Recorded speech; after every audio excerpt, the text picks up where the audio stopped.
Hello, everybody. Welcome to the Reds Rundown podcast hosted by two lifelong Reds fans and journalists. I'm Rob and he's Joe, and we appreciate you taking the time to join us today. Joe, how you doing?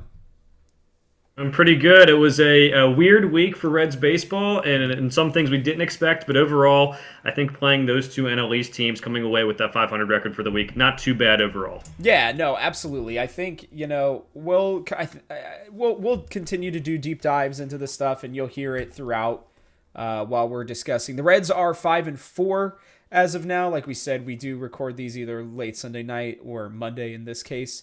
Before the Eclipse Day. Happy Eclipse Day to all those who are celebrating. I could not find glasses because I waited too long, so I guess I'm just gonna have to enjoy it inside. Maybe, I don't know.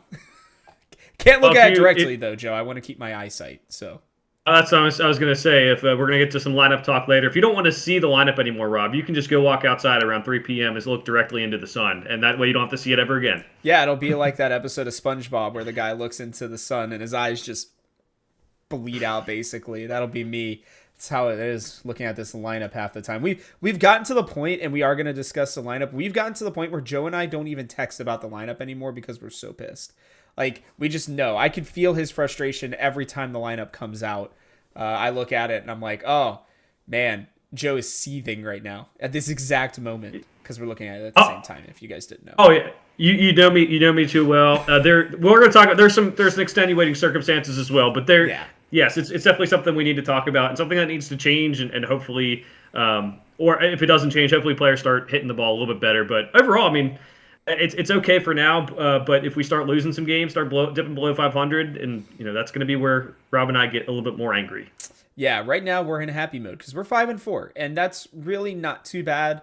To be honest with you, I know the NL East technically is the worst record. I think most of that's because the Marlins were 1-9. Somehow they couldn't find a way. They could only beat the Cardinals once somehow, and that team that's for the first time in our lifetime, honestly, like a bad team, maybe potentially. We'll get into that whenever we actually play the Cardinals, which I don't think is until June. So we'll see you in June for that conversation. But as always, we preface a lot of stuff. You can check below if you want to see it on YouTube, what the run of show is. I try to keep that down there for you. But we do like to start with our question of the day, which is, where would you bat Spencer Steer? Joe and I have opinions on this. Normally we would give them now, but we're going to wait because I think, again, that lineup discussion is going to be a lengthy one. We also, by the way, really do appreciate all of you who've been listening and watching. Please, again, feel free to leave comments on anything that you think about our analysis, our opinions. We're more than happy to discuss it. Joe's been having a blast on Twitter today. UK basketball blowing up. It's been pretty fun to watch, honestly. So, make sure you go give him a shout. He can do the same thing about Reds baseball. I guarantee it. So he's happy to go back and forth with you. And then, as always, make sure to like and subscribe. Share this with your friends and family members who are Reds fans because, we just love to spread the good cheer and happiness that we bring to Reds analysis. That being said, let's hop into it. Philly series was an exciting one. We had the culmination of last year's Reds baseball happened this week, where it was like the Reds had really great moments and really crappy moments, and this was like an amalgamation of all of it in just 1 week. The Philly series, Joe and I both expected a 1-2. The Reds ended up going 2-1. They go to extras in the first game. Spencer Steer hits a huge grand slam for his first home run of the year. In just a horrible weather weekend, by the way, as well. Alexis Diaz comes back, gets his first save of the season as well, which was really huge because I know a lot of us, including the two of us, were a little worried about that, to be honest with you. He had not necessarily done well, but Andrew Abbott went out, struggled a bit in the first inning, but settled in, was pretty solid overall. We head into the Tuesday game, and on April 2nd. Graham Ashcraft on the mound. Honestly, again, I thought he pitched pretty well, all things considered. He really just let Bryce Harper beat him on home runs on basically pitches, not the same pitches, different pitches in almost the exact same spot. Other than that, I thought he was really good. Sadly, Brent Suter just kind of got left out to dry. I do think that's worth a discussion as well, just because I really don't. I have faith in David Bell at times, Joe, and other times I don't. This was one of the times I don't. This poor man had pitched basically every game already for the Reds, and had done multiple innings even at different times. I really didn't understand why they didn't go to Justin Wilson here, but I guess that's a different conversation. But the Reds did drop 9-4 to the Phillies in that second game. Again, even after Ashcraft, I think personally pitched pretty well, all things considered. Then you had Montas Day, baby, Frankie Day, whichever way you want to go about it. Frankie Montas was just absolutely dialed in again in start number 2. A lineup that I think is very potent. He kept to 1 run on 1 home run to Kyle Schwarber. Other than that, he was awesome. Back end of the bullpen did a great job too. Fernando Cruz has been a pretty nice surprise, I think, so far this season for both of us. So Reds go out there, get that 4-1 win as well. The team was hitting okay against Zach Wheeler. It feels like Encarnacion Strand only hits with runners in scoring position right now, which is fine with me. If that's the way he wants to go about it, then whatever. But really, really good game from him. Obviously had the off day on Thursday. Going to Friday, Mets series. A rough one because Hunter Green may have had one of his best starts I've ever seen out of him. And what I mean by that is I believe it was 30 of his first 36 pitches were for strikes, which is something that we just don't see from him. He had 1 walk, 6 strikeouts, only 1 run given up, and they still couldn't find a way to win that game.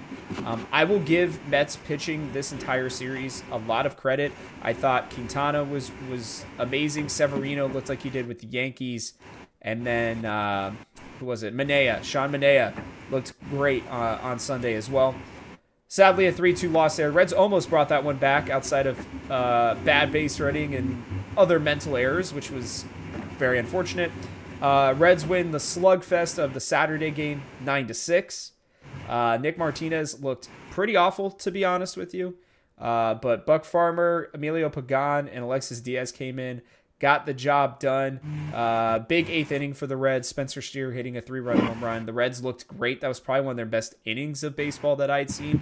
Hitting-wise, everybody was being patient. All that jazz. Big hits when you needed them to. Spencer Steer. Stu Fairchild being big as well. Last week we head into the Sunday game. A 3-1 loss. Andrew Abbott looked pretty awful, to be honest with you. He was up and away and up and in to lefties, but mostly up and away to righties pretty much the entire game. Just clearly did not have control, which is not what we're used to. Still only gave up 2 earned runs, which is kind of a testament to him, to be honest with you. And the Reds just couldn't hit. They spread a couple hits. They had opportunities. They were patient, right? They were getting, I think, good walk opportunities. Luke Maile specifically, I think, had an excellent game at the plate. I know everybody's going to be like, but he struck out after 13 pitches. It was those 13 pitches that gave the Reds a chance. Sean Manaea was dialed in and was really on a roll. I was hoping that inning. I was like, man, if they can get him to like 50, 60 pitches in this 3rd inning, that'd be huge. Or maybe it was the 4th. I forget which one it was. But Maile was able to, help him have that 30-pitch inning that basically took him out of the game after that. So a really interesting weekend. I think it's worth discussing. Like I said, I think the first thing I want to talk about is the Brent Suter thing. This guy went 4 out of 5 first game, or of the 5 first games. And a guy who is known for not being home run prone gives up a grand slam. Obviously, not the best situation for him. I really do blame David Bell for that one. I understand that he wants to pitch every day. I know that he has kind of a noodle arm, which, helps him be more available. But that just did not feel like the right situation for me personally. And they just kind of left him out there to die in what I thought was a pretty important game where the Reds were right there in it. It was a very confusing one for me. And I think if you look, Suter had like 2 days off or whatever, maybe even 3, I can't remember. It was a couple days off, and he comes out and was absolutely awesome on Sunday. So very confusing to me in that game why they did that. I think the Reds actually could have potentially swept that series because, again, I think the starting pitching was generally pretty solid, and the hitting was better against, especially Zach Wheeler than I had anticipated. But what do you think, Joe? I think David Bell's bullpen use is always to me, interesting to me. Most of it stems from how long he leaves pitchers in the game and how Yeah. sometimes he doesn't trust them, starting pitchers. So I'll take this question because we have a lot to recap here. I'll take this question as Brent Suter, but also you mentioned starting pitchers as well. So I'm going to take it in two different directions here. Go. I don't mind Suter getting the ball in that situation because we had off days before this. Sure. Obviously we had it wasn't just 5 6, it wasn't four games in 5 days or whatever. It was there are off days in there. It's fine. I'm not going to say it's like he should have given up a grand slam, but I will say you're right. Like they could have gone to someone else when Suter had already pitched well. Now you're right. He did come back and pitch well against the Mets. I think he has solidified himself, despite that one outing, as being okay. The ERA is a little high right now. It's all from that one outing points. right now. Right. But that's how it goes. I mean, that's how it's going to go if you give up that many runs in one shot there. So it'll come back down. He's proven that he can be trusted. It was just a bad time. Now, Rob, you mentioned Ashcraft and Abbott. Those are the guys I think obviously have to worry about the most in this rotation right now in terms of young players developing. We have some other thoughts about Nick Martinez we'll get to later. But these guys, the things I saw from them pitching-wise, Rob, is exactly what you don't want to see, right? So, like, Abbott was struggling, and they mentioned it on the broadcast, struggling to pitch inside to right-handed hitters. And what did we see? Francisco Lindor in the Mets series, who was off to a terrible start, just kept on turning on the ball and pulling it to left field. And it was a lot of because Abbott couldn't locate against those guys. Now, he did pitch well. He did settle down. I think giving up the 2 earned runs is fine. And then Ashcraft, like you mentioned, really just have to figure out how to pitch to some of these lefty bats. Bryce Harper single-handedly won that game. I was talking to my roommate when he came out, and he was like, "Oh, the Reds are losing." I'm like, "Yeah, well, Bryce Harper has 2 home runs already." I'm like, "Watch him hit another one right here." What does he do? Goes and hits another one. So just how it goes. But no, I do think that's like going to be the key thing here. It's not like I think Ashcraft and Abbott have both pitched well, but they do need to settle down on how they're pitching to those power bats on both sides of the plate and attack them better. So, again, I'm fine with the pitching for the most part for the Reds right now.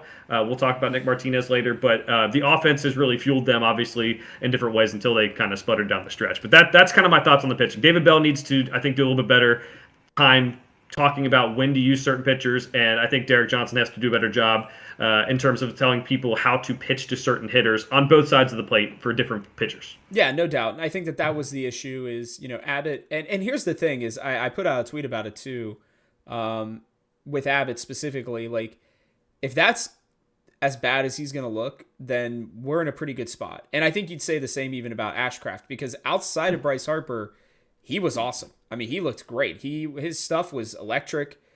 He was placing the ball really well, and he was doing so in probably the worst rain day of the weekend. We really didn't even know if that game was going to get played at all. And the same thing with, obviously, the Montas start, but, Montas is a little bit more veteran. So that Philly series, I think, was a really nice surprise. Spencer Steer, again, with the big grand slam that kind of got his... He would have had already been hitting well, but I think that this kind of got him moving forward really over that 5-day span where he was just awesome. We head into the Mets series. We'll talk about, I think, starting pitching here a little bit more, but Hunter Green was, I mean, God, I went back. I was busy most of that day, so I was listening to it, watching on my phone and everything, and I went back and watched the highlights, and man, he looked so good. He looked controlled. He looked confident. They said specifically that on the broadcast on Sunday that Green came out and stated that just by watching Montas's first 2 starts, he had already changed his mindset and learned so much. And it's like, this Montas signing could go terribly for the rest of the season. That could be how it is. But these first 2 starts had me very hopeful for what he could be for this team, for this season. I don't know if it's going to go beyond that. But at least for right now, this was huge. He took a huge step in his development with the second start of the season. Yeah. I did like what I saw from him as well. I think Again, I still have last week we had a question about whether he was like a 3 starter at best. I still think he has all the potential in the world. To be a I think he's shown that too. I think all these young pitchers have shown signs of development in different ways already. I was very impressed with how they got out of jams specifically. I think Abbott yesterday when they pitched against the Mets, obviously gave up some runs early, but there was a couple times he got out of jams. And then you go to the bullpen and things sometimes break down there. But that's, obviously some injuries there as well we'll talk about. But I think that's the biggest thing is like a lot of times I think in the past they've given up a hit and that one hit becomes 2 hits and that 2 hits becomes 3 hits and that's a rally. And then you got to go to the bullpen. And David Bell's put in a spot where he has to use the bullpen too much. Yeah. Whereas now it feels like they're getting out of jams a little bit more. Maybe having Frankie Montas in the rotation and learning from him has been good. He's doing a really good job of finding his locations and staying out of jams himself. So I think that's been good. I'm really excited for the starting pitching. And we talked about Lodolo coming back too. If Lodolo comes back and shows some of the same progress, even though he's coming back from an injury, this rotation looks like it can do some damage. Yeah, this rotation could be great. Again, I know we keep preferencing it. I swear we are going to talk about the rotation. The offense struggled. Emilio Pagan specifically worries me, man. He's home run prone. And not just in the sense that he's not, to be clear, sorry, he's not giving up hard contact necessarily. It's not like these home runs are blistering super shots, right? It's just that he is a fly ball pitcher. And I really struggle because it feels like the Reds did a good job this offseason of getting guys who are ground ball pitchers and everything like that. I'm really surprised they brought Pagan in. They've used him as well. Him and Suter have gotten the most use. So maybe it's just the fact that we've seen them more often that, we're a little harder on them. But he does worry me. Pedro Severino was also amazing, by the way. I just think that it was crazy to see because this Mets starting rotation should be better, but they were essentially banking on all three of these guys being what their best was back in the years ago for some of them. And they all looked at this weekend, and I don't think it was the Reds just struggling overall. I just think you could see the ball popping out of their mitt. They were placing their pitches extremely well. Their breaking balls were well timed. They looked like 3 Frankie Montases, but with faster velo, essentially, at least for Severino for sure. So I do want to say while the Reds offense struggled, I think this Mets team is much better than their record shows. 1 and 2, at least. Pitching wise, they are going to be a pretty solid team. And if JD Martinez can come in and do what he's done, which is hit 30 home runs and drive in 100 RBIs pretty much every year, then they're going to be just fine. So the worst thing that I thought about this series was it wasn't just that we weren't good with runners in scoring position in terms of we just didn't get many hits. It was more the fact that the plate approaches were just awful in my mind. I really just felt like we have a lot of guys, and I think that this will play into our Ellie conversation so we can kind of, blend these two together, Joe. My biggest issue right now is almost everybody except for... I don't know if I want to say it's just Spencer. Give me 2 seconds. I want to see if I'm maybe thinking about somebody else. No, realistically, it's just Spencer Steer and Jonathan India. Those are the only 2 people who have had really good plate approaches. Indy is actually one of the top leaders in walks this year, and he's the only guy on the Reds squad right now that has more walks than strikeouts. So, which is surprising. He has totally changed the way that he bats, and I think it's been amazing to see personally. But with that being said, it worries me because we have a lot of young guys on this team and a lot of guys with not a lot of experience necessarily. So you're going to see them have bad at-bats. But even Fraley, I know he's hitting well, but his first hit approach is going to catch up with him. His first his first pitch, jump on it, right? He's going to start seeing a lot more breaking balls in those counts, and we'll see if he can adjust to all of that, right? But for the most part, you would think that Stevenson would be a little bit better. Candelario would be a little bit better. Even Will Benson has a little bit more experience than some of these other guys. You would think that they would have better approaches at the plate. For the most part, in my mind, Joe, what I've been seeing is pretty awful. It just doesn't seem like they know what they are swinging at, and I can't tell if that's their personal prep or their personal mindset, but that's going to make this team unbelievably streaky when it comes to hitting right now, at least until Friedel comes back. Right. I think a lot of guys pressing right now, and for different Yeah. reasons. Like they're putting too much pressure on themselves, and I think it does stem from the lineup. To be honest, like Hmm. if we have Spencer Steers proven to be able to hit, we have Jonathan India who even last year proven to be able to hit the leadoff spot before he got moved down, and then he started struggling. Those guys, I feel comfortable in wherever you put them in the lineup, and that's great. But not everyone's like that, right? So Hmm. we have CES, who I think has a lot of potential batting third. He's had some clutch hits this year, but he's struggled at times already this year. That's just not like he seems like he's pressing. Like I feel like whether he's like swinging too early on pitches or whatever. I think he pulled one foul to left field once or twice yesterday too. I think he's trying to like press and get ahead of things. He's just not a three hitter in my mind. Not We yet. have. I don't think he's. I think he should never be a three hitter. I don't think he'll ever be the best hitter on a team. I think he might be a good power hitter, best power hitter on a team maybe, but not overall hitter. Okay. I will say Ellie obviously is pressing. I think he has a lot of pressure on him and is feeling the pressure a little bit. Yeah. You can see that with his defensive performance. He has a lot of errors already this year. You can see that with how his approach is at the plate, whether it's striking out looking, which makes, I mean, Rob, you coach baseball. That makes you just, oh boy, that makes people's blood boil. But also swinging at pitches, deciding if he's going to swing early. And also when there's a left-handed pitcher up there, in his career, he's batting 191. It's almost time to give up the switch hitting thing, which is crazy to say because I do think he has some potential there. But you're hitting 191. We're having you sixth in the order. I mean, we're moving Spencer Steer down against righties, who's batting 255 career against righties, but Ellie's at number 6 against lefties when he can't hit I have a lefties. So theory about that, by the way. I will. okay, I'll finish real quick. I'll Yeah. finish real quick, and then I'll get to the theory. And then you have Candy, who Candy's had some really nice at bats at different times. He's had some different things. He's not hitting consistently in the four hole. I don't think he's a four hitter. We've seen guys too, like Espinal's getting too high in the order. They've moved him down. I know you mentioned that in our outline to talk about today. He's had some bad at bats. He did have a nice sac fly the other day when bases were loaded. I think to get a run in, which was nice. But I think it's if you construct the lineup better, I think the players stop pressing as much. And I think that's a huge thing to figure out because there are injuries and it's tough to put a lineup together right now because of that. But it just seems like everyone's trying to go up there and swing really quickly, swing at the first pitch, or if they're not swinging at the first pitch, they get into these bad counts and then they force things and press. Yep. And it's very ugly baseball, and especially the last couple games. They're often started off hot to start the year, but the last couple games especially, that's where it's kind of coming in. Well, and like I said, I think that's what's going to make them really streaky. Is I think when they are seeing the ball well, a lot of them are going to see the ball well, right? And when they're not, it's going to be slim pickings here. I think specifically, and I think I'll talk about Ellie here in just a second. I want to do the rest of the lineup more specifically because I think again this is all kind of playing into each other.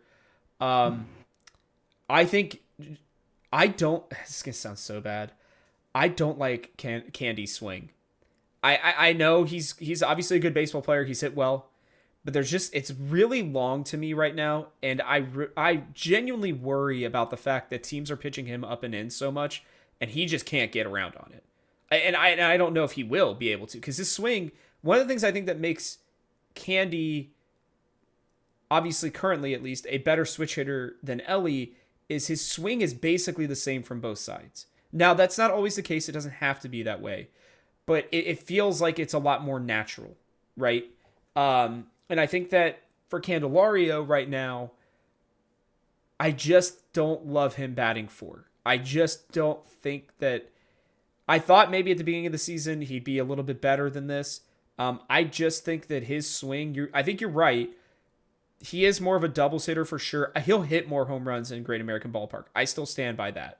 Like, I think even his first home run truly was probably like off the wall in most places, right? But I think they need to move him specifically. And, CES as well is pressing for sure. He had like a 2 or 3 game span where he got a couple hits and it's like, okay, maybe he's figuring it out. He's just not. I don't know that he's ready for this. I disagree with you in the fact that I think he is one of the best pure hitters. His swing, I think, is really strong. I think that he is I don't think he's as consistent as a Steer or a McLean when he gets back. But I do think, like, in terms of just pure ability to put the bat on the ball, he generally should be one of the best guys. The problem is like you said, he's pushing right now. He's just too young. They need to move him out. It just has to happen. The problem is who do you put up there outside of Steer, right? Like we both know you want to move Spencer Steer up. To me, I think starting even today, I want to see Spencer Steer batting third. I think it just has to happen. I don't want to see him batting second. Definitely not seventh, but he needs to be batting third right now. I just don't see any other reason not to. You got to get this man more at bats. He is, we'll go through the full stats, but he is third in OPS right now in all of Major League Baseball. That is insane. There are a lot of people who are starting off extremely hot. Spencer Steer was almost batting 500 until Sunday. Like that's just crazy. Even for a small stretch in baseball to be batting 500 is nuts. So I want to give him a lot of credit there. The other guy I want to start seeing actually get a couple more at bats potentially, and I don't know how they do it, is Stu Fairchild. His at bats have looked great. I should have put him in that conversation with Jonathan India as well. He's taking pitches at the right time. He's swinging like well through the ball, getting it out into right center field pretty often. I've been really impressed with his swing so far. I'm not saying he needs to take a ton of time from other people, but if if this team is struggling and Stu Fairchild's looking good even against righties right now, like I know he's not getting the same amount of hits as he does against lefties, but his at-bats have just been better. And I'm telling you guys, that matters because that's how you draw out at-bats against pitchers. That's how you are able to set up things for different players on the rest of the team. Like, you know, right now, the only guys that I truly have confidence in the lineup are India Fraley, Fairchild, and Steer maybe. That might be it. Truly. Because I've lost my confidence in Benson. Martini is what we thought he was. Sadly, he had that awesome start, but he is what we thought he was. Candy's been struggling. CES has been struggling. Luke Maley has been really struggling, I think. Espinal has been pretty awful in my mind. He just does not look comfortable at any part of this game right now. Stevenson has not been what I ever thought he would be. And Bubba Thompson's, I don't love his swing either. I think it's a little long for kind of what he's trying to be. So, look, I'm not like, I mean, Joe, you know me. I'm not like going to sit here and claim that I know everything about baseball. I can tell you exactly what's wrong with their swings and everything.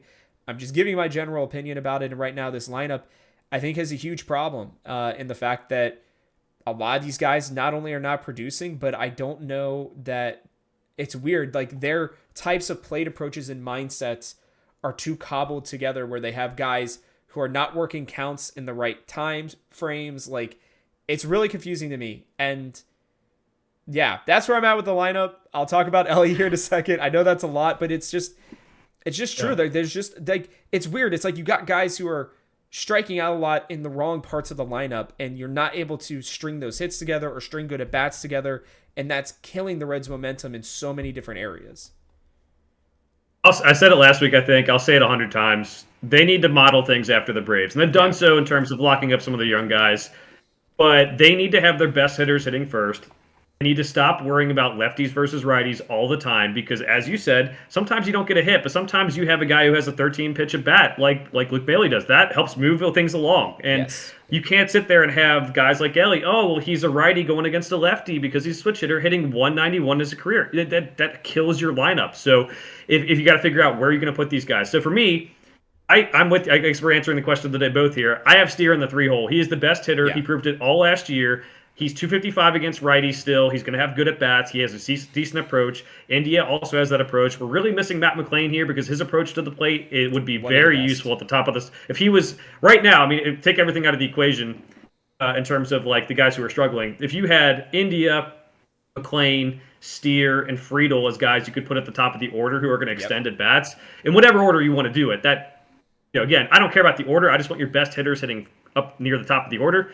That's how I would do it. So it is very frustrating when you have these lineups come out and you have this approach to the plate where it really is a lot of guys who are just seemingly either swinging for the fences every time, trying to make a big name for themselves hitting the home runs, which again has gone on in a lot of baseball. So it's not like a huge thing that the Reds would do that. But you can't have every single person doing that. And that's what it seems like is happening right now. So my thing is, we said it last week too, you can't always trust the analytics here. You can't always trust the matchups and like have that be the blame game here.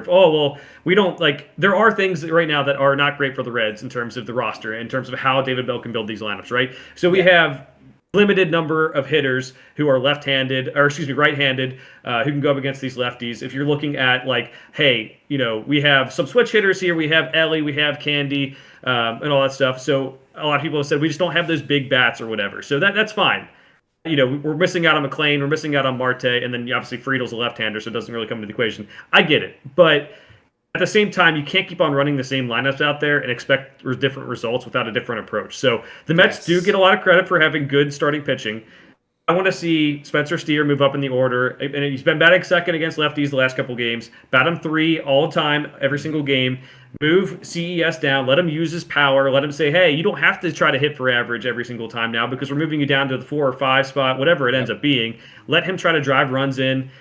That's just how it is for me, man. I know it's tough. It's the matchups are tough, but we can't sit here and keep on saying, hey, well, we batted Ellie 6th against lefties when he's batting 191, but we're batting Steer 7th against righties when he's batting 255. Like, there's so many things that are just not adding up in my brain. That, like you said, like I'm not an MLB manager. I don't get it, but like there has to be some sort of like, hey, the analytics and matchups aren't working. Let's try something else out because we're not hitting the ball either way the last couple games. So let's just see what happens. I can tell. So again, do not let me forget this. After this point I make real quick, I do have a reason why Spencer Steer is batting 7th. At least I have a cocked up theory or cooked up theory, right? I think this team is massively missing Friedel, McLean, and Marte, specifically because all 3 of them give great at bats. That is literally like, yes, they're good hitters in general, all this stuff, but truly, like, outside of Steer, those are our 3 guys who just consistently give you good at bats. And that's what was doing so well last year, right? Especially once Marte came up. And I think that people will see this once Marte gets in. Like, he is not going to strike out a lot. He's not going to be a guy who's going to give you, 2 pitch at bats very often, right? He's going to be patient. He's going to find his pitch. Sometimes it may be in the first 2 pitches. But he's not going to swing to try to like, oh, I have to hit this fastball, right? Because, oh, it's a fastball, right? If it's not in your zone and it's a fastball, you can kind of ignore it sometimes, right? Like that's okay. That's kind of what happens. Like just tip your cap on him. Great pitch. All right, what am I looking at next here, right? Where is my zone of hitting? And so I really want to see I think Friedel specifically once he's healthy solves a pretty large amount of the issues for this team. I also went out and mapped out. Marte comes back right near the end of, let me check, make sure I got this right. I think it's like June 24th or 25th against, oh God, I cannot remember the team that it is against. Give me 2 seconds. I have it right here. It is against the Pirates, actually, which will be a huge series for the Reds. So they'll be getting like in consecutive months, them back. And then if by some miracle, McLean's everything is going really well, they probably get him back in August. So it's just like there are a lot of things I think to look forward to for this Reds team. I do think that the Reds lineup will get better with more at bats, but David Bell has to shake things up. I do want to say in his slight defense before we move on to interesting stats that I found, I think the reason he's batting Steer, honestly, and I don't agree with it, and I know you're not going to agree with it, but I think the reason is to protect Ellie De La Cruz. I think that they know Ellie is not great right now, obviously, but they are trying to make sure he gets every opportunity possible. And I realized this over the weekend when I was watching some of the at-bats. These teams were giving Ellie when Steer was behind him compared to the types of pitches he was getting when Steer is not behind him. And I think that there is a small amount of protection, and it's honestly potentially even helping Steer out as well, because a lot of the person he's driving in the most right now is Ellie De La Cruz. So I'm just throwing it out there. Maybe that's the reason why. I don't love it. I think it's a really stupid idea, personally. As much as I want to see Ellie succeed, you're sacrificing the rest of the baseball team to hope that Ellie doesn't lose his confidence and all this other stuff, which I think is sadly potentially happening right now, regardless. But that was the only theory I could come up with as to why Spencer Steer is batting that way in the lineup specifically against righties, because it just doesn't make sense to me why they would do it any other, like why else they would do it. There's just no reason to, because it's not like he's turning over the lineup. Like, we've found that the new way the 9 hitter is used, with everybody using the DH, I think is smart. Like, that's why I loved Will Benson there. I actually think they should probably move him back there personally. But he did a good job of turning over the lineup really well. You had a fast guy. He's like your second leadoff hitter. I know he's a big power guy, but I still would love to see him back down there again. All those kinds of things. I'm going to give David Bell the benefit of the doubt, in the sense that we're 9 games into the season. We're not even 1/16th of the way through the season. So I'm going to just wait and see if things change with time. Sometimes it's, hey, let's let things ride out and see what happens. But there is going to be a point, I think, this week where things will have to change. And you can't protect Ellie forever. He's going to have to figure it out at some point. He's still very young, so I'm not giving up on him batting right-handed. I've seen his swing, especially in the minors. Yes, it's not as good as his left-handed swing, but I think he's trying to process 1,000 different things right now. Imagine trying to learn from Juan Soto in one offseason, right? Like that. Like, Juan Soto didn't become as great as he did in one offseason. He spent years learning his approach and doing the things that he does really well, being one of the highest walk guys in baseball. I want to give Ellie the benefit of the doubt for right now. I don't want to see a Billy Hamilton thing where everybody's like, let's jump off of this switch hitting. Ellie is an immensely better hitter than Billy Hamilton ever was going to be. We just need to give him some time to figure it out, and I think he'll be okay. So that was my last stuff on the lineup. I don't know if you have any thoughts on the Spencer Steer stuff specifically, but that's the only thing I could think of. The only thing. Right. I mean, it's fine if you want to do it for the first 10 games and like maybe spare Ellie and help him out. But at a certain point, you're right. You're costing your team games by doing it that way. I'm not saying that Ellie should give up batting switch hitting as well. I'm saying it just doesn't make sense to me how he's batting at one spot in the order against lefties when he's shown he can't hit lefties yet. Now, they're a young team. If we're going to talk about keeping his confidence, why are we batting him 6th to start the season? He has a lot of expectation. Like, I get it. I'm cool with saying, hey, let's put him at number 2 to start the year. Let's put him at 1. I know it doesn't work. Let's see how it goes to build his confidence. But you're putting him at 6th to start the year. How does that? This is like the star of the team and the biggest marketable player on the team, even though he's not the best hitter on the team yet. I don't know. I feel like it just doesn't make sense to me how you do that with one player, not the other. So I'm not saying you should give up switch hitting. It is a conversation that needs to be had later on if he never gets above 200 as a right-handed hitter. But you're right. I do think that might be a thing, something David Bell is doing. But we're quickly getting into the time where it's like, hey, Ellie, you have to start figuring this stuff out for yourself. Your approach at the plate has to be better for yourself, no matter who's batting behind you. And then also, we have to set up this team to win games because, we talk about how, last year we did a lot better than people expected. It's going to come down. It might come down to 1 or 2 wins, and the way you construct the batting order does affect that. I get not maybe freaking out and changing it after 9 games, but I think what we're really doing here is prefacing a conversation for in a week or two. It might be, hey, we're 15 games, 20 games into the season, and we're 500. I mean, we have guys coming back later in the year, but we have a tough schedule with that road trip in May. You just don't want to start sliding, and it's starting to feel like things might slide. And that's where we have to figure out, hey, where are these guys batting? Can we have someone in the top half of the lineup who's going to have a good approach at the plate besides Jonathan India? You have to start thinking about these things. So I'm still very bullish on the Reds' offense as a whole. There are things that concern me. I think LA needs to probably get a day off, which is not too easy to do with the amount of depth that they've had issues-wise. But he needs to, just get a day off, go enjoy life, not think about baseball, possibly a day off away from the stadium completely because he has too many errors right now. He's pressing at the plate, he's striking out, and I do want him to be protected, but at the same time, it's got to come at the best interest of the team. Or if we're going to do best interest of developing guys, and, I guess it stinks to say, but then let's pull back a little bit here and not really try to compete, which, again, I want to compete. I want to win. I will not apologize for that. I think the team can do it, but if that's your motivation, you have to figure out what your motivation is here. Is it to win this year? Is it to protect Ellie for the future? That's something we're going to be talking about a lot in the next week or two, probably. Oh, no doubt. Very last thing I will say on the lineup is I think the lineup for the next week should be India, Ellie, Steer. If you're going to use Steer to protect Ellie, bat him 3, put Ellie at 2. honestly, move CES to 4, Candy to 5, and I think that lineup gets a lot stronger, literally with just those moves. Shit, if you want to move Benson to 7 or 6, fine. I don't care. Do it. I mean, honestly, truthfully, I think against righties, it should be Fraley batting fourth. I know I was against that at the beginning of the year, but the man has good plate appearances. He understands the bat well right now.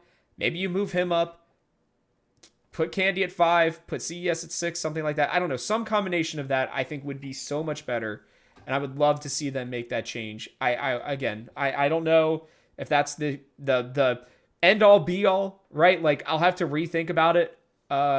Maybe after this week, maybe next week, we'll dive into our ideal lineup, because I don't want this to just be a shit on David Bell's lineup show, because that's kind of what it's been the first 2 weeks. But to be clear, I do not like the lineup. I do not like some of the bullpen decisions. I think he's done an okay job as a manager. I don't know about the extension. We mentioned that. I think I'm trying to be fair here. Yeah. There are a lot of tough questions to have right now with the injuries they do have, and how to build the lineup, and how to give guys off days, and like, everyone's freaking out on. We have Espinal starting today. Well, he's going to get some start. He's our backup infield. I'm sorry, he doesn't look good, right? Yeah, he doesn't look good, right? I'm sorry, but there are some things that, like, I think he's just so built into the matchups that he might have to change, and I think it's fair to criticize that, and also say that he's not in the best spot to make the best decisions because the roster isn't fully available. So, maybe moving Ellie to number 2 and having him be able to bunt. I know he's talked about how he's improved his bunting in the offseason a lot. Maybe you force some things different. We had the Mets get 2 bunt hits in a row on us. Like, who knows? Maybe things change up. But sometimes it's not always about the analytics and numbers. Like, sometimes you just got to shake things up a little bit. I know when if I'm Ellie De La Cruz and I'm a star and I'm getting batted 6th at the start of the year, I'm thinking, what the hell did I do wrong? What's going on here? So maybe just shake things up. Have some fun. I'm with you. I don't want to be like just bash David Bell. He's done an okay job to start the year. There are things he needs to clean up with the lineup and the bullpen decisions, but it is a tough job when you have so many guys hurt. You have the big name signings like Candy.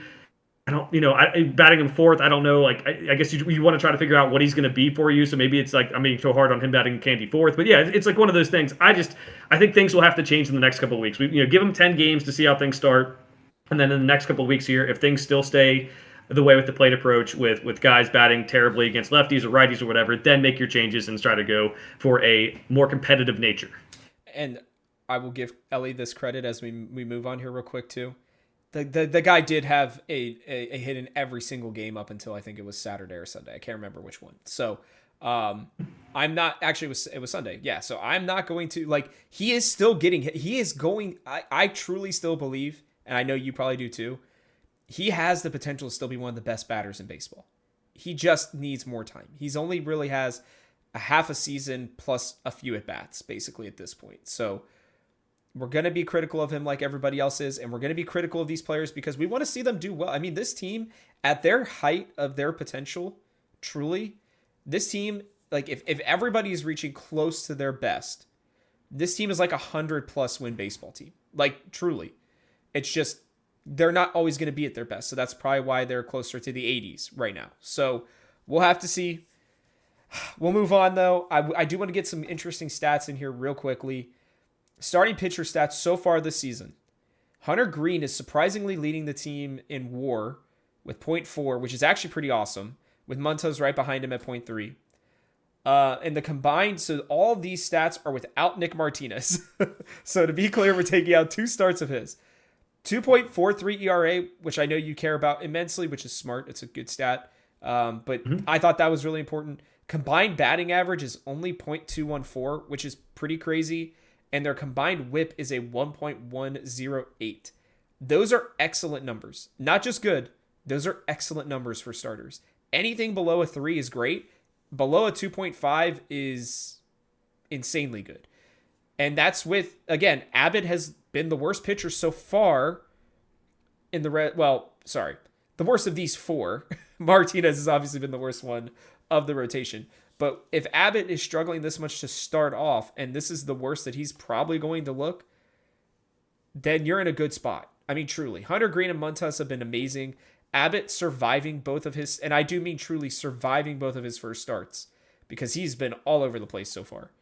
has been great. And again, if Ashcraft literally just doesn't have Bryce Harper in the lineup in that game, which would never happen outside of injury, he has an unbelievable 6 inning. Like they're going 6 innings more consistently, or at least over 5, right?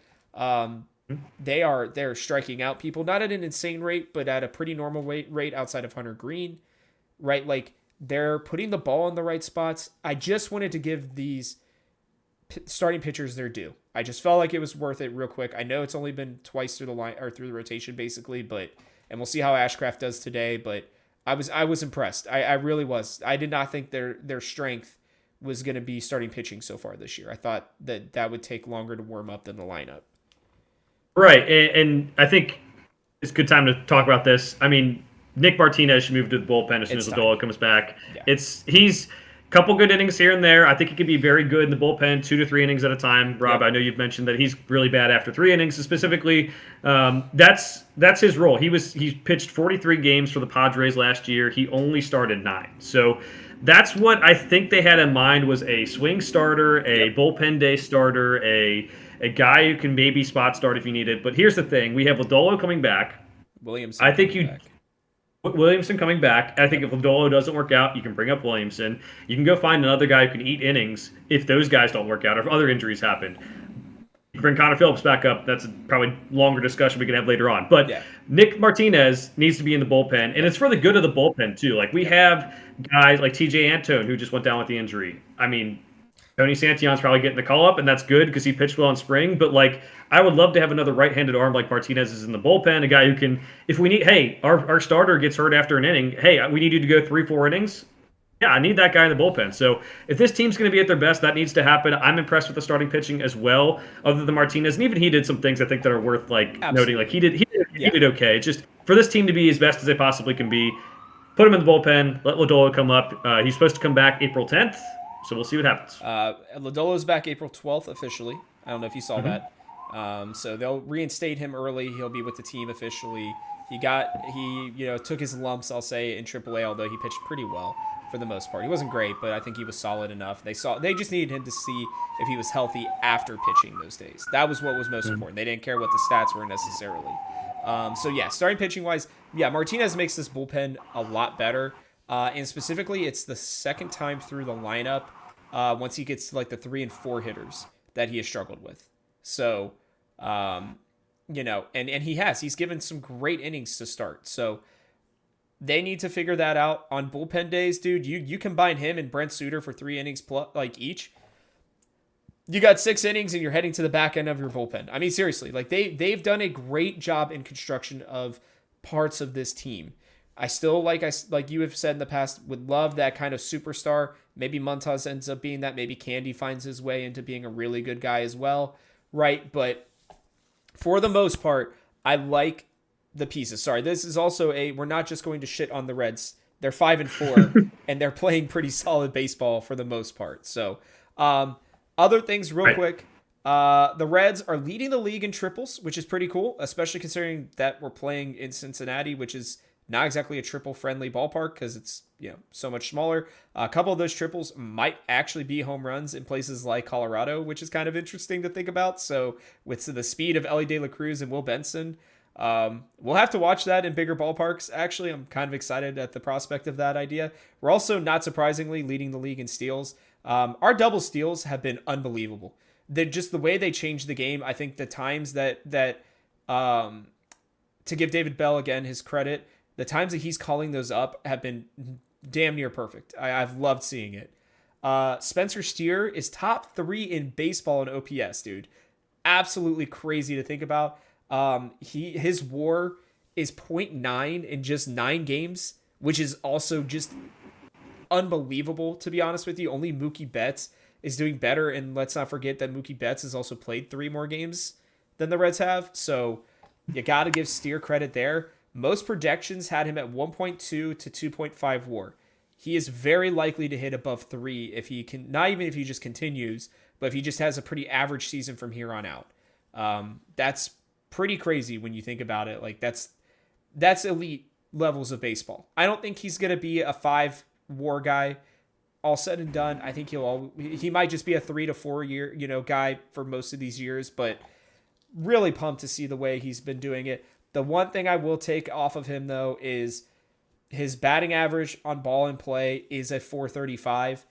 That's very lucky. The only thing I will say, though, is he is absolutely hitting the snot out of the ball. So he's not getting a ton of bloop hits or like little dribblers that he's running out or something like that. He is hitting the crap out of the ball, but he's lucky in the sense that they're not going right at people. So stuff like that will change. His batting average will come back down. We're not all surprised by that. Ellie's defensive WAR, I think, is a huge concern. I don't think he's looked that bad, but he has made some pretty egregious errors. So a negative 1.3 WAR right now. Like, again, this poor kid is pressing. He is much more talented than this. Somebody has got to tell him to take a deep breath and just relax and just push out all the other noise and just go back to playing baseball again. But we'll see that. Last couple things here. Only 35 earned runs this year. 11 of them are from home runs, though, which puts us into like the top 6, I think, in baseball. So if we get the home run numbers down, we're probably one of the best staffs overall in baseball, which is kind of crazy to think about. And we are currently one of the worst fielding teams. That's not a surprise to anybody, but surprisingly, we only have 7 errors. It's just that we've had a lot less attempts than some of the other teams that have more. So no surprises there. Joe, anything you want to discuss on those before we move in to the last, I'd say, hopefully few minutes, because I know we're going on. That's all right. We'll do a better job of trimming it down a little bit in the future weeks. I think we're just both excited the baseball's back, to be honest, and having the Reds win some games. But we'll be able to trim it down in the future. I'm excited about the steals, like you said. You're right. David Bell deserves credit for that. I want to see the Reds try to play more small ball. I think that would help their approach. So, like I said, I was sitting there giddy about Espinal hitting a sac fly. Like, we need to keep on hitting sac flies. We need to bunt guys over. We need to hit the balls to the right side of the infield to get a guy to go from second to third. With their speed, that could really be a game changer. So I'm excited about that. And then also, Ellie's had a rough start to the year. Not giving up on him defensively either. There was a lot of talk about Barry Larkin told him he needs to use a smaller glove. That could be an issue as well. But a lot of them are the throwing errors too, which I think he's just been a little bit lackadaisical. Get him to lock in a little bit, like I said, maybe give him a day off, let him go explore a city, like maybe when they're out of town, go explore Chicago at the end of this week and go, do something fun. And I think it's like one of those things where if you're hyper focused about one thing, sometimes it gets worse. Yes. Whereas if you kind of go live your life, take your mind off of it, maybe that's just me talking. That's just how I would work too. So not giving up on him at all. I think the range is still good. There's a conversation to be had if it keeps up that you can move McLean to short and him to third back long term, but we'll see. Yes. Yeah. No, I completely agree with you. All right, we got still some baseball to preview. The Brewers are coming to town for 4 games. They have been playing pretty darn well so far this season, to say the least. They're 6-2 right now. A game and a half, I think, technically over the Reds. Not that it matters that much at this point. Matchups, all games are going to be at 6:40 except for the Thursday game, which is the getaway day for the Brewers and the Reds. Honestly, they'll both be moving on to the White Sox, and I forget who the Brewers play. It doesn't, again, really matter for us, which will be a 1:10 game. It'll be Ashcraft versus Ashby, Aaron Ashby. He has not pitched yet this year. The Brewers rotation is not only hurt. If you forgot, they traded Corbin to the Orioles. That's who it was. So Corbin Burns, sorry, right? Am I totally spacing right now? Okay, no, I'm right. You got it. Sorry. Yeah. Wow, brain totally was like, "Are you sure you're right on that one?" He went over there and did a great job. I remember in his first start. I haven't seen what his second one was, but yeah, it's interesting. Ashby, they just skipped him in the rotation, so looks like they're going to be giving him the ball in that game. Then you get the Montas versus Joe Ross conversation, which Joe Ross is coming back after he was once a top prospect for the Nationals. Never really figured it out. Went over to, I think it was Korea or Japan, one of the two. Kind of seemingly figured it out. They signed him to, yet again, the Brewers love to do this. They signed an international guy, see if he can figure it out again. Only went 3 1/3 or 2/3 innings. I can't tell because 2 different places have him at 2 different spots, but doesn't matter. It was less than 5. That's all that matters. Then you have a bullpen / pull-up day from somebody down in the AAAs versus Hunter Green. Then you get Freddie Peralta versus Martinez. Their closer's Abner Uribe. He's 3 for 4 so far. Lineup-wise, you got Frelick in center field, Contreras at catcher, Christian Yelich in left field, Willie Adames at short, Oliver Dunn at third base. He's some playing time with Joey Ortiz so far. Rhys Hoskins over at first base. That was their big signing. Their big prospect Churrillo out there in right field. And then Bryce Terang, one of their other big prospects at second base. Jake Bowers and Gary Sanchez doing the DHing duties. Look, I'm going to be completely honest with you here, Joe. I was pretty worried about this one coming into it. But seeing the pitching matchups, truthfully, the Reds should have the advantage in the first 3 games. I know a lot of people might think I'm like really dumb, whatever, but like genuinely Ashcraft is better than Ashby. Ashby was pretty bad last year, honestly. Joe Ross versus Montas should not even be in the same conversation. And then a bullpen day versus Hunter Green when he's looked as good as he has. Like, the Reds have been, I think, doing a good job, and I think I love that specifically Chris Welsh has, kind of been like, hey, they need to get to the bullpen. They need to get to the bullpen. That's where they're going to have their best opportunities. Yeah, they need to do that. And not just that, but I don't think they're facing a lefty starter this entire series. I don't know if Aaron Ashby is. Let me check on that real quick before I'm 100% sure on that. No, he is a lefty. Okay, so though they got one lefty, at least as of right now, that they're facing with Ross and then Peralta both being righties. I would assume whoever's in their bullpen is probably not going to be a lefty either. So like, these are good matchups for this Reds team right now, and I am peachy, Joe, about their chances in this series. No, I mean, I mentioned it didn't work out this way. They got the Mets at the right time because JD Martinez wasn't able to play for him, and he's getting delayed now for anyone who might be wondering about that. So he's not going to come up even after the 10 days. But this is a Brewers team that they're getting at the right time for the injuries, but also thinking about the larger landscape of baseball. You mentioned Corbin Burns was traded to the Orioles. The Brewers owner has mentioned that they're doing like these soft resets in terms of like that's why they traded Josh Hader a couple of years ago. They don't have enough money to go all in all the time. So this is a beatable team. Well, they're at 6-2. They're a team that's made the playoffs a lot. They have a star in Christian Yelich. They're a team that's beatable overall. But the injuries, I mean, Jacob Junis is out. Brandon Woodruff is out. Wade Miley's out. They don't have Corbin Burns anymore. Yep. So there's a lot of the starters. That's the starters you're going to avoid. Their relief pitcher, Devin Williams, has been a star of a reliever. He's out. Gone. Yep. So this offense needs to show that better plate approach that you talked about, Rob, but they need to just show runs too. Like if we can score, 4 to 5 runs a game in the stretch, which is possible with the pitching matchups we have going up there, they can win this game. Now you have to avoid Yelich's bat. You might have to avoid Ademis's bat. But other than that, their best hitter so far too. Contreras as well, but like it's not like a lineup that doesn't have holes in it. They can definitely get a series win here. And a lot of it does have to do with the pitching injuries for the Brewers, but we will take advantage of that. We will. Yeah, I don't think we should apologize for that whatsoever. And let's not forget that, like, Dunn and Terang specifically have been hitting way above what they should be. Bryce Terang's not a bad player. It's just that, and he was once a top prospect, but he's shown to be a pretty streaky hitter. So we might be catching him at the right time. Yelich, Contreras, and Adames also got a lot. Like I don't want to take away from them because we just played that same Mets team, but like, they beat up on a Mets team that just looked horrible to start the season. Like that first series, that entire team just looked bad. They were going like, if you thought that Francisco Lindor was going to hit like 2 for 30 every 60, every 30 at bats, like you're just dumb. Like he was going to figure it out at some point. Like the Reds actually did a good job too, because in that Mets series, like Pete Alonso didn't get a single hit. And he was like 0 for 15 or something like that throughout that series. So like they've done a good job for the most part, I think, pitching around some of the guys that they need to. This lineup does have some guys you have to worry about, but I think you can pitch around that. Again, I'm not trying to take anything away from them, but, they played a Twins team that's okay at best. The Mariners have not looked very good to start this season. Like, I think the Phillies are the best team that either team has faced to start this season, and the Reds were able to go 2-1 against them. Baseball is that way. It's not like football where, you're getting one game a week, right? Like you're going to catch teams at good and bad times. And that will matter, I think, a lot, but I think this is a good opportunity for the Reds.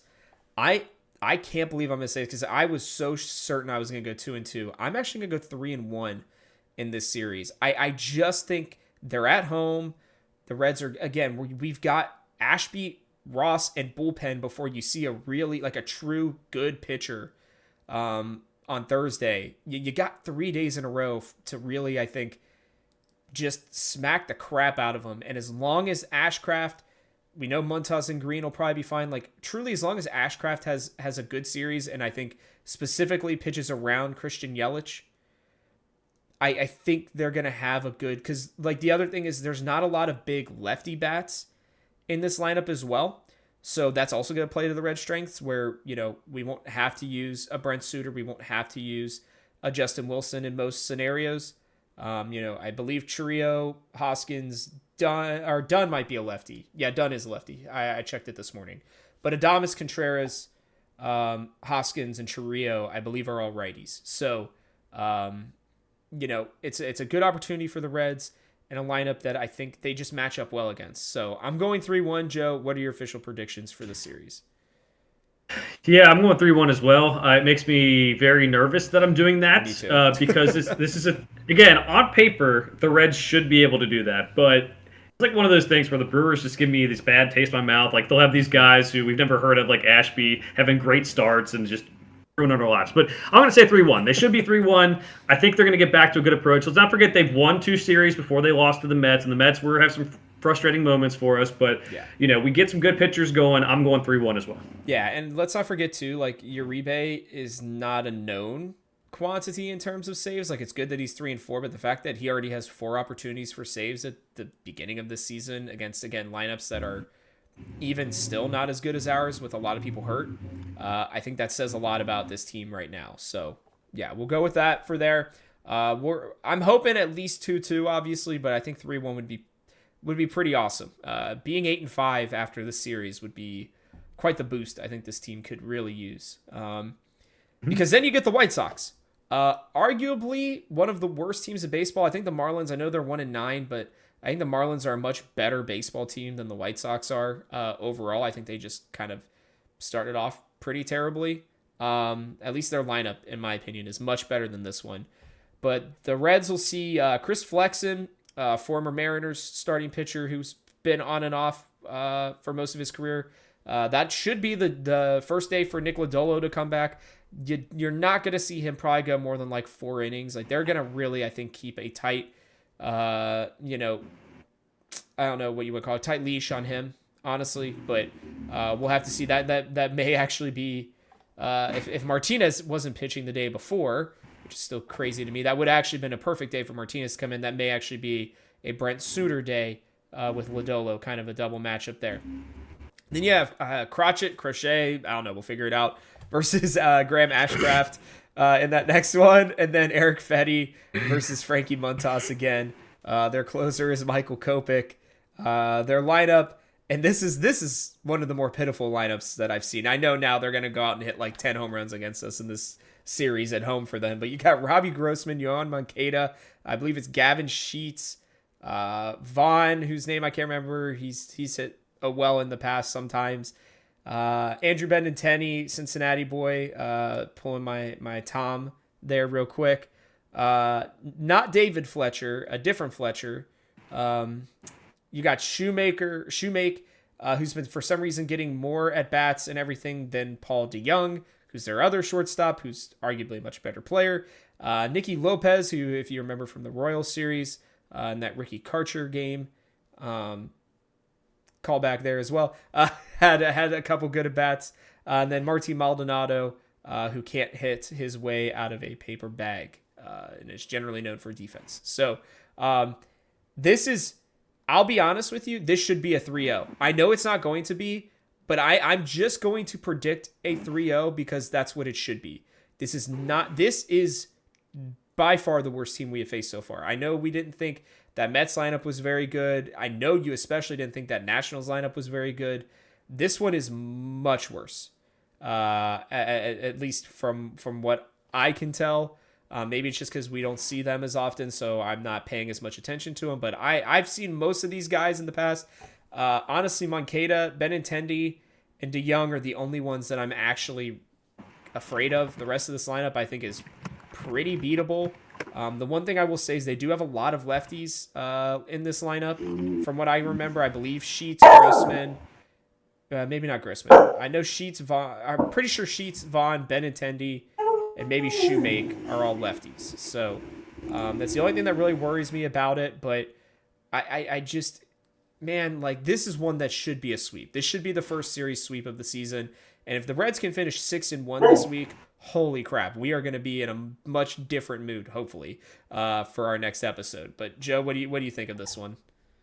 I'm going to duck real quick because I'm going to correct your names and pronunciations. That's fine. But No, I knew I would mess these ones up, so go for it. Dominic Fletcher, Andrew Vaughn, Yohan Moncada. That's right. Moncada. That's how they say it on the Sports Reference page, but that's how they said Jamer was too. We'll see. But that's again, I'm just realizing how much of a problem I have because all I do is freaking use MLB TV every day and know all these guys. But that's not the best recipe for a happy life. But here we go. I'm going 2-1. Again, something will go wrong. I said this with the National Series. I think the first year I said 2-1. They're a bad lineup too. I know you mentioned that.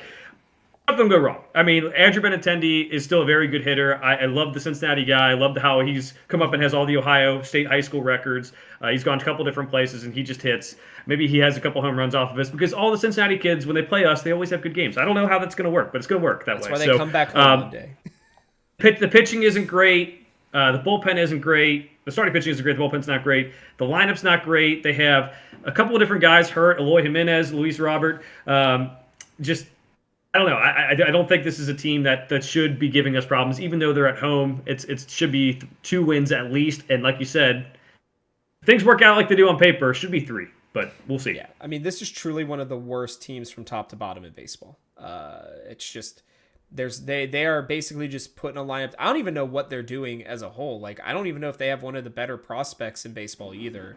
I'd have to go check. I know that they were really hoping Jimenez. Moncada, you said, right? Did I mess that one up? Mm-hmm. Okay, Moncada. Good. And Jimenez. I mean, those 3 are very good with Benintendi. Like, you put those 4 hitters together, and you got, as our friend Chris likes to say, you got a stew cooking, right? So, it's not a bad lineup with that. But, like, man, dude, when you're putting out Shoemake, when you're putting out the lesser Fletcher, at least in my opinion, Nicky Lopez and Martin Maldonado are known for, like, Lopez doesn't have a lot of power. He is very much a contact hitter, and Maldonado is just bad in general. Like, he's a very good defensive catcher. There's a reason why he's been on those Astros teams that have won World Series, and he calls a good game. But when you have Chris Flexen, I think, is it Crochet? Did you know for sure? Is it Crochet or Crotchet? It's Crochet. Crochet. Okay, Crochet. When you have like.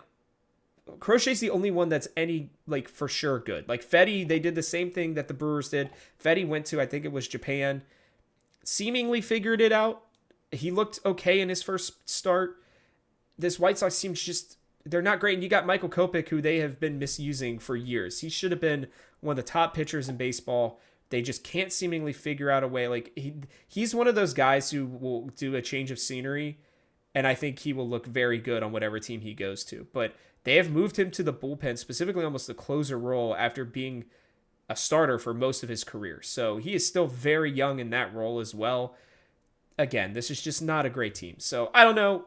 Joe, you have any final... I'm sorry. Like, no. The way you were, I think, with the Nationals is the way I am with this White Sox team. Like, I looked up and down this team, and I was like, man, this is not only a devastated lineup without those other 2 big hitters in it, but, like, God, man, we were having to start Robbie Grossman every day and Martin Maldonado again and Nicky Lopez. I know they're all going to hit home runs against us now because I'm jinxing it, but like, right, dude, they are some of the worst hitters at their respective positions.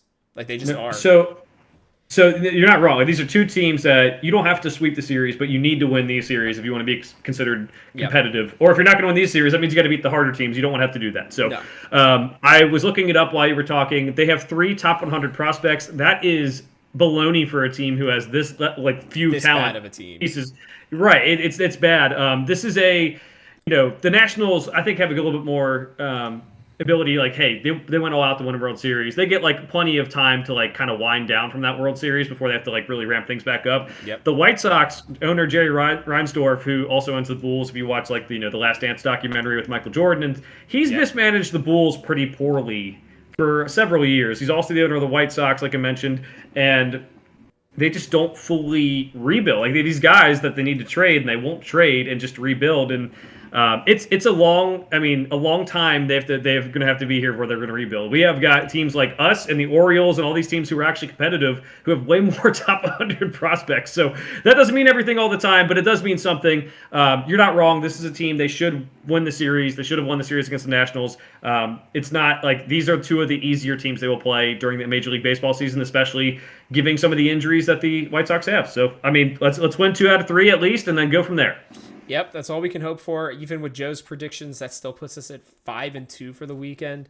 We're both anticipate. I would say anything less than 4-3 for the week, I think is a huge problem for this Reds team. Like at a minimum, even if they go 1-3 against the Brewers, like then they need to come out and sweep these White Sox because that team is just truly just that bad. So, but I'm sure we'll end up getting swept by them again. It's a curse. It's a curse. Anytime you think the Reds are going to do something, or the Bengals, whatever, some Cincinnati team, you think they're going to do something, they almost always do the opposite. So we'll have to see. We do, again, apologize. This one was a little bit longer. I think Joe and I had a lot to discuss. Let us know if you guys want us to maybe split these up in the future. Like, we're happy to discuss that as well. We just need to hear your guys' feedback on what you want.